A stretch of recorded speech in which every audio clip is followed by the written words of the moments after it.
السلام عليكم ورحمة الله وبركاته. أعزائي المتابعين، المعلومة اللي هنقولها مش عايزين الرجالة تستغلها، ولا عايزين الستات تفكر إن إحنا بنحرض الرجالة بتاعتهم عليهم.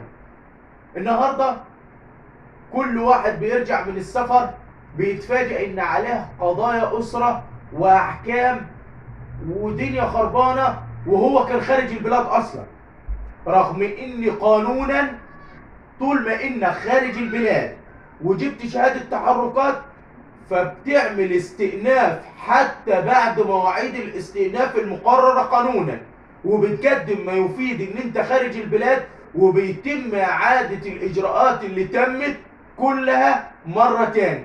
فلو انت مسافر وجيت لقيت عليك احكام وانت ما تعلنتش بيها، تقدر تعمل استئناف وتلغي الاحكام دي وتبدا تعمل قضايا جديده. اتمنى ما تستغلوهاش، ولكن احنا حبينا نعرف الناس على نقاط ضعف القانون.